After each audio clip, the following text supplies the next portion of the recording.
অনেক দিন পর বেশ লাগছে বন ভ্রমণ। মাঝে মাঝে কাজের ফাঁকে এইসব জায়গায় এলে মন খুব ভালো লাগে।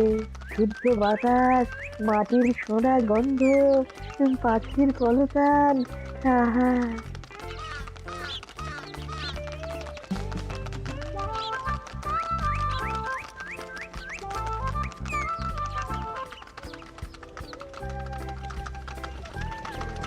মহারাজের রথ থামছে। আমরা এইখানে বসে আজ রাজকার্য পরিচালনা করব। মন্ত্রী, তুমি ঝটপট এখানে বসার বন্দোবস্ত করে দাও। আমি এক্ষুনি ব্যবস্থা করে দিচ্ছি মহারাজ। এই এখানেই আমাদের বসার জন্য ছাউনি করে দাও। এক্ষুনি করে দিচ্ছি মন্ত্রী মশাই। এরা বসার জায়গাটা করে দিক, ততক্ষণ আমরা একটু হেঁটে আসি।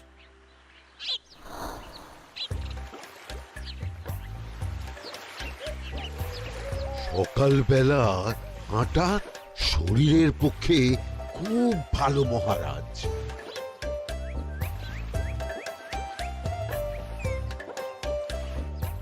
আগেকার দিনে রাজা মহারাজরা এই সব বনে মৃগয়া করতে আসতেন। মৃগয়া একদম ভালো নয় মন্ত্রী। তুমি জঙ্গলে আসছো অন্য প্রাণীদের মারতে। কেন মারবে? ওরা তো তোমার কোনো ক্ষতি করেনি। না, তা করেনি, কিন্তু তখন ওটা রাজা মহারাজাদের খেলা ছিল। শুনেছি আপনার প্রপিতামহ খুব ভালো বাঘ শিকার করতেন, অনেক বাঘ মেরেছেন। মন্ত্রী, তুমি একটা কথা হয়তো জানো না। আমার প্রপিতামহ শিকার করতেন, কিন্তু কোনো স্বাভাবিক জানোয়ারকে নয়, যে বাঘ মানুষ খেকো হয়ে প্রজাদের ক্ষতি করত। আমার প্রপিতামহ সেই সমস্ত বাঘদেরই মারতেন। এছাড়া উনি বন্য প্রাণী সংরক্ষণ করতে বড়ই ভালোবাসতেন।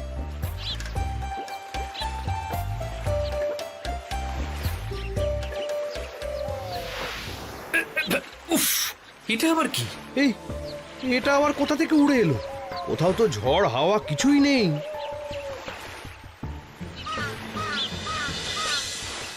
একটা ধাঁধা মহারাজ, এই কাগজে লেখা। ধাঁধা? পড়ো দেখি। জোয়ার ভাটা প্রভুর খেলা, ভাটা হবে হলে বেলা, ভাটা হলেই দেখা যাবে লাল রঙের এক পাথর পাবে, নদীর ধারে গর্ত করে যত্নে সাজাই কলস ভরে, হেথায় হোথায় ছড়িয়ে যাহা অন্ধকারে জলে তাহা, ঢুকলে চক্ষু ঝলসে যাবে, হাতের কাছে ঘন্টা পাবে, ঠিক ঘন্টা বাজলে পরে পড়বে ঝরে থরে থরে, ঘন্টা যদি হয় ভুল যেন তুমি হারাবে কুল, ঠিক ঘন্টা চিনতে হলে নকশা দেখো চক্ষু খুলে, সিন্দুক দেওয়ালে হাত দাও আসল ঘটনা জেনে নাও। ওরে বাবা, খুব দীর্ঘ ধাঁধা। তা মন্ত্রী, তুমি কিছু বুঝলে? এটা একটা গুপ্তধনের নকশা। এর মধ্যে গুপ্তধন কোথায় আছে তার একটা ধারণা দেওয়া আছে। গুপ্তধন? ওটা আমাকে পেতেই হবে, পেতেই হবে। দেখি দেখি একবার কাগজটা দাও। গোপাল, কাগজটা আগে আমার হাতে দাও, দেখি ভালো করে। এখন নদীতে জোয়ার চলছে গোপাল। একটু পরেই ভাটা শুরু হবে। হ্যাঁ, ভাটা না হলে কিচ্ছু বোঝা যাবে না। এখানে স্পষ্ট লেখা আছে, ভাটা হলেই দেখা যাবে লাল রঙের এক পাথর পাবে। তার মানে আমাদের ভাটা হওয়া পর্যন্ত অপেক্ষা করতে হবে। না, সময় নষ্ট না করে ধাঁধাটার সমাধান করতে শুরু করি। ভাটা হলে একটা লাল রঙের পাথর দেখা যাবে, এই পর্যন্ত পরিষ্কার আছে। বুঝতে হবে ওর পর থেকে। পড়ো গোপাল, চলো আমরা সবাই বুদ্ধি লাগাই। নদীর ধারে গর্ত করে যত্নে সাজাই কলস ভরে। এটার অর্থ ধাঁধাটা মাথায় বসিয়ে নিয়েছি, এবার কে কি বলবে সেটা শুনতে হবে। চলো গোপাল, আমরা ধাঁধা যেমন যেমন বলেছি তেমন তেমন ভাবেই চলি। চলুন মহারাজ, এখন আমাদের দেখতে হবে লাল পাথর। কোথায় আছে লাল পাথর? চলো চলো সবাই, চোখ কান খুলে আমরা নদীর পাড় ধরে হাঁটি। আমি একটু তফাতে হাঁটি। গুপ্তধন আমাকে একা পেতে হবে। ভাটা হলেই দেখা যাবে লাল রঙের এক পাথর পাবে। আমাকে চোখ কান খোলা রাখতে হবে। লাল পাথর, নদীর চড়ায় লাল পাথর দেখতে হবে। লাল পাথর, লাল পাথর। ওটা কি? এই তো লাল পাথর, লাল পাথর। ওরা অনেকটা এগিয়ে গেছে, ওদের আমার দিকে নজর নেই। এই সুযোগ, এই সুযোগ, একা একা গুপ্তধন নিয়ে পালাবো।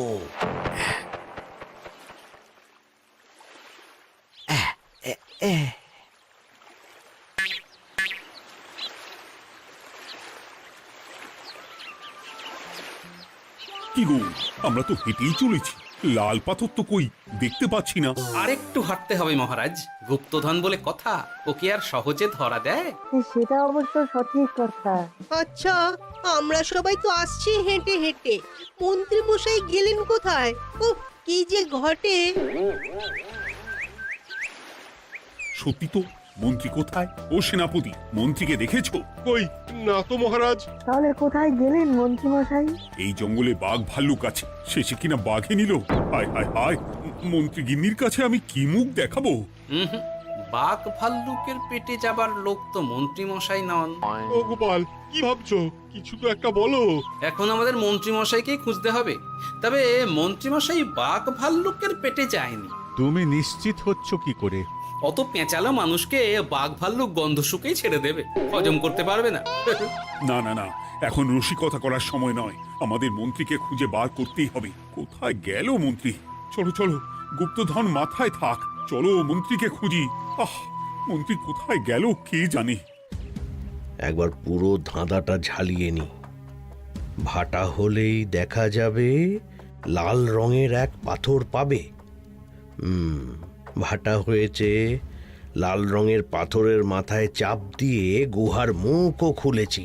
এবার এবার নদীর ধারে গর্ত করে যত্নে সাজাই কলস ভরে। এটাই তো ঠিক বুঝতে পারছি না।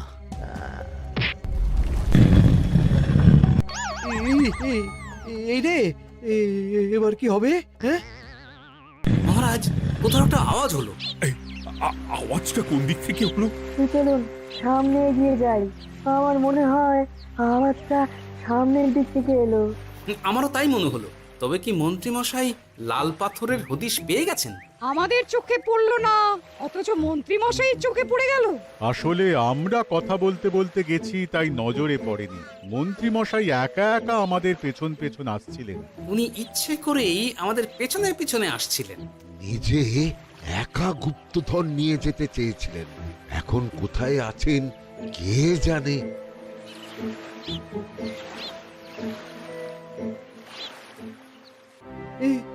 অন্ধকারে কিছু দেখতে পাচ্ছি না তো।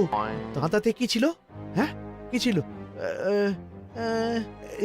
হেথায় হোথায় ছড়িয়ে যাহা, অন্ধকারে জলে তাহা, ঢুকলে চক্ষু ঝলসে যাবে, হাতের কাছে ঘন্টা পাবে। পেয়েছি পেয়েছি, ঘন্টা ঘন্টা ঘন্টাটা পেতে হবে। ঘন্টাটা ঘন্টাটা ঘন্টা। ভাটা হলেই দেখা যাবে লাল রঙের এক পাথর পাবে, নদীর ধারে গর্ত করে যত্নে সাজাই কলস ভরে, হেথায় হোথায় ছড়িয়ে যাহা, অন্ধকারে জলে তাহা, ঢুকলে চক্ষু ঝলসে যাবে, হাতের কাছে ঘন্টা পাবে। ঠিক ঘন্টা বাজলে পরে পড়বে ঝরে থরে থরে, ঘন্টা যদি হয় ভুল যেন তুমি হারাবে কুল। ঠিক ঘন্টা চিনতে হলে নকশা দেখো চক্ষু খুলে, সিন্দুক দেওয়ালে হাত দাও, আসল ঘটনা জেনে না। এবারে ভালো করে ঠান্ডা মাথায় ভাবতে হবে। ভাটা হলেই দেখা যাবে লাল রঙের এক পাথর পাবে। সেই লাল পাথরটাই তো খুঁজে পাওয়া যাচ্ছে না, অথচ মন্ত্রী মশাই খুঁজে পেলেন। আওয়াজটা কোথা থেকে আসছিল? এই কাছে পিঠে কোথা থেকে আওয়াজটা আসছিল।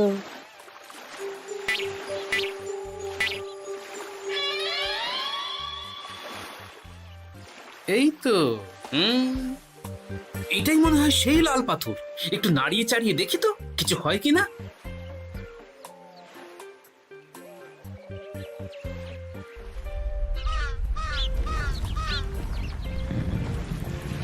এই তো, কাজ হয়েছে। এই তো সুড়ঙ্গ। আপনারা নিচে নামুন। আপনারা কি দেখছেন সেটা বলবেন মহারাজ। সবাই যদি নেমে যাই, যদি কোনো কারণে সুড়ঙ্গের মুখ বন্ধ হয়ে যায়, তাহলে আর আমরা বাইরে বেরোতে পারবো না মহারাজ। গোপাল ঠিকই বলেছে, আমরা দুজন বাইরে থাকি। মহারাজ আর একটা কথা, কোনো ঘন্টায় হাত দেবেন না, মনে আছে তো? ঘন্টা যদি হয় ভুল, যেন তুমি হারাবে কুল। ওরে বাবা, এই বয়সে আর কুল হারাতে চাই না। ঠিক আছে, তোমার কথাই অক্ষরে অক্ষরে পালন করব। দেখি এই সুরঙ্গে মন্ত্রীমশাইকে দেখতে পাই কিনা। চলুন মহারাজ, সুরঙ্গে নামি। সবাই সাবধানে নামো।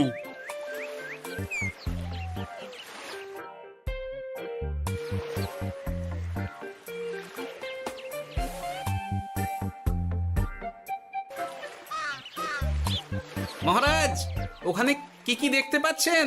ওখানে কি মন্ত্রী মশাই আছেন? না গোপাল, মন্ত্রীকে এখনো দেখতে পাইনি।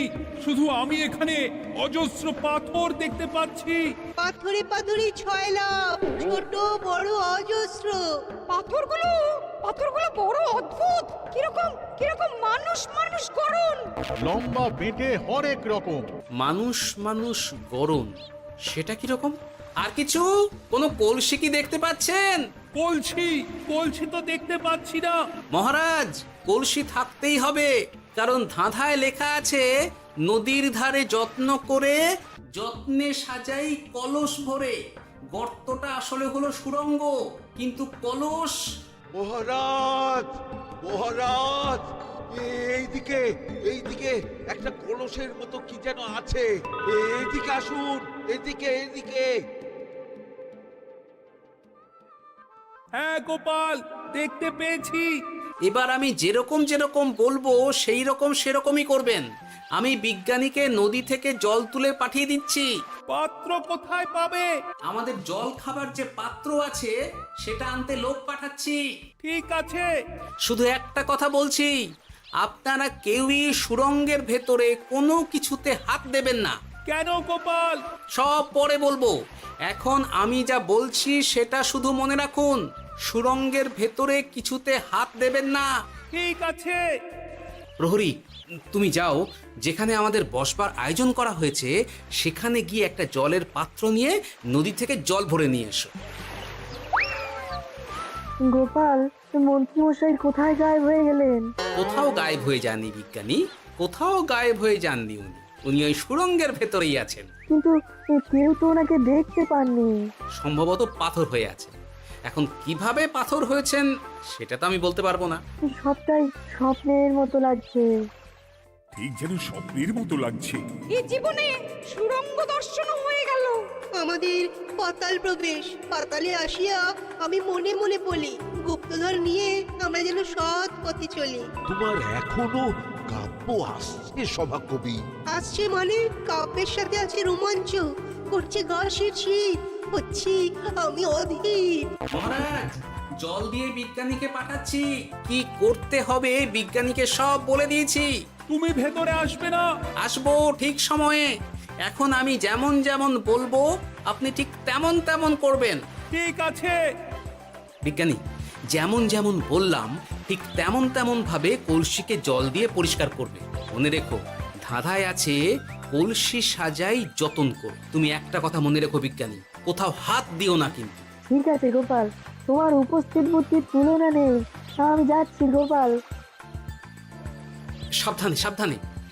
মহারাজ, বিজ্ঞানী যাচ্ছে। সাবধানে নামো, সাবধানে। মহারাজ, কলসিটা কোথায়? ওই তো, একটু সাবধানে যাও।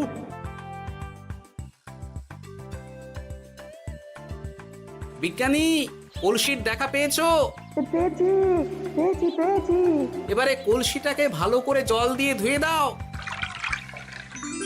কলসির আলোয় সুড়ঙ্গ আলোকিত গোপাল। এরপর কি? ভালো করে দেখুন মহারাজ, কোথাও ঘন্টা দেখতে পাচ্ছেন কিনা। ঘন্টা? একটা তো নয়, সার সার ঘন্টা, অনেকগুলো ঘন্টা। সাবধান, ঘন্টায় হাত দেবেন না, শুধু দেখুন।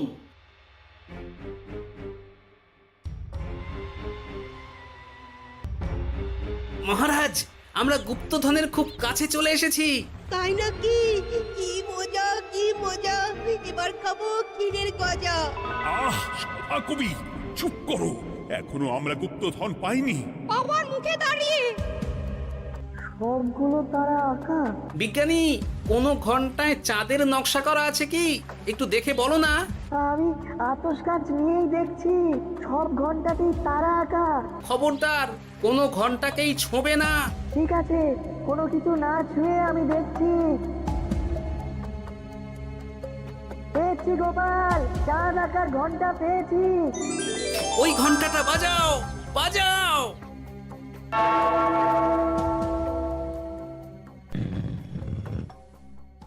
গুপ্তধন পেয়েছেন মহারাজ? বাঁচাও, বাঁচাও, বাঁচাও। বাঁচান মহারাজ, বাঁচান বিজ্ঞানী, মহারাজ, মন্ত্রীর গলা পাচ্ছ না? মহারাজ, আমি পাথর হয়ে আছি, আমাকে মানুষ করুন মহারাজ। তুমি তো মানুষই ছিলে, হঠাৎ করে পাথর হলি কেন? মহারাজ, গুপ্তধন পেয়েছেন? পেয়েছি, তার সাথে মন্ত্রীকেও পেয়েছি। মন্ত্রী এইখানে কোথাও পাথর হয়ে দাঁড়িয়ে আছে। দাঁড়ান মহারাজ, এবার আসছি। সাবধানে এসো। আমি ভেতরে যাচ্ছি, বুঝলে? যদি কোনো কারণে দেখো পাথরটা গুহার মুখটা আটকে দিয়েছে, অমনি তোমাদের কাজ হলো পাথরটাকে ছুঁয়ে ফেলা, বুঝলে? ঠিক আছে গোপাল দাদা। আমার মনে হয় বিপদ আর কিছু ঘটবে না, তবুও সাবধানের তো মান নেই। ঠিক আছে, তুমি নিশ্চিন্তে ভেতরে যাও। বাঁচাও, আমাদের বাঁচাও, আমাদের সবাইকে মানুষ করুন। আমাকে মানুষ করুন মহারাজ। আপনাকে তো মানুষ করা হবে মন্ত্রী মশাই। আগে বলুন, আপনি পাথর হলেন কি করে? ও, মনে পড়েছে, ধারার শেষ লাইন, সিন্দুক দেওয়ালে হাত দাও, আসল খবর জেনে না। সত্যি গোপাল, তুমি না থাকলে এই এত কিছু আমাদের সবার কাছে অজানাই থেকে যেত।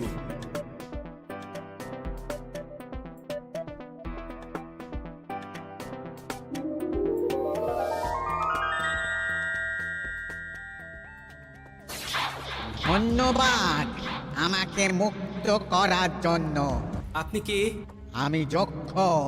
আমাকে এই ধন সম্পত্তি পাহারা দেওয়ার জন্য এক ডাকাত দলের সর্দার যক্ষ করে রেখেছিল। আমি 100 বছর ধরে এইখানে যক্ষ হয়ে আছি। আমি তোমার জন্য মুক্ত হলাম গোপাল। এই সম্পত্তি তোমার গোপাল। সম্পত্তি নিয়ে আমি কি করব? আমি এই সব সম্পত্তি মহারাজকে দান করলাম, রাজ্যের অনেক কাজ হবে এতে। তুমি ধন্য গোপাল, তুমি ধন্য। এবার আমার যাবার সময় এসেছে, আমাকে যেতে হবে। যাবার আগে এই পাথরগুলোকে মানুষ করে যান। এরা সব লোভী। আমি আমার সীমিত ক্ষমতায় এই গুপ্ত ধনের ধাঁধাকে এখানে যারাই ভ্রমণ করতে আসে তাদের হাতে তুলে দিই, কিন্তু কেউ এই ধাঁধার সমাধান করতে পারে না। সবার মনে লোভ কাজ করে, এই লোভ এদেরকে পাথর করে রেখেছে। পাথর হলো কি করে? একটা মানুষ এসে বুক ভরা লোভ নিয়ে আধা পুরো না জেনে পাথরে হাত দিলেই সে পাথর হয়ে যাবে। আমাদের আমাদের ভুল হয়েছে, আর লোভ করব না, আমাদের বাঁচাও। আমাকে মুক্ত করে দিন, আমার খুব ভুল হয়েছে মহারাজ, মুক্ত করে দিন আমায়। তুমি এখানে আগে এসেছিলে, তাই তো আগে এসে ভাবলে নিজেই একা একা গুপ্তধনকে হরপ করে দেবে। এদিকে তোমাকে না দেখতে পেয়ে আমাদের কত চিন্তা হচ্ছিল। যারা লোভী তারা কারো কথা ভাবে না, শুধু নিজের কথা ভাবে। আমাকে আর একটা সুযোগ দিন, আমি আর লোভ করব না মহারাজ। ও, তোমার কথার কোনো দামই নেই। না মহারাজ, আমাকে আর একটা সুযোগ দিয়ে দেখুন, আমি আর লোভ করব না, আমাকে মানুষ করুন মহারাজ। আমাদের সবাইকে মানুষ করুন, দয়া করে মানুষ করুন। যক্ষরাজ, এদের আপনি ক্ষমা করে দিন। ঠিক আছে, তোমাদের আবার মানুষ করে দিচ্ছি।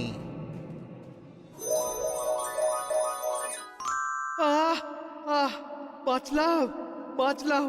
এই রকম বারবার বাঁচা যাবে না, কিন্তু এবার সাপ ব্যাং যাই হবে না কেন ওইভাবেই থাকতে হবে, এই আমি বলে দিলাম। এবার আমার মুক্তি।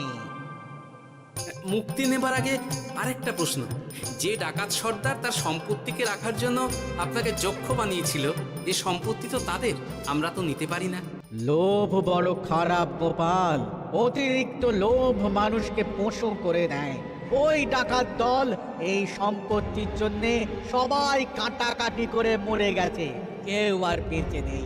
সুতরাং এই সম্পত্তিতে তোমার অধিকার আছে, এই সম্পত্তি তুমি গ্রহণ করো। নিলাম আমি, কিন্তু এই সম্পত্তি মহারাজকে আমি দান করলাম। ডাকাত দল জনগণের সম্পদকে লুঠেই তো সম্পত্তি বানিয়েছে, তাই আমি জনগণের কাজে লাগবার জন্যই এই সম্পত্তি মহারাজকে দিলাম। গোপাল, তোমার জয় হোক। এবার তাহলে আমি যাই, তোমরা সবাই সুখে থেকো আর ভালো থেকো। গোপাল, তোমার তুলনা হয় না। তোমার ঋণ আমি কোনোদিন শোধ করতে পারবো না। তুমি কৃষ্ণনগরের জন্য যা করলে তা ইতিহাসে লেখা থাকবে। না মহারাজ, আমি এমন কিছু করিনি, এই কাজ সবাই করবে। জয় গোপালের জয়, জয় গোপালের জয়, জয় কৃষ্ণনগরের জয়। জয় কৃষ্ণনগরের জয়।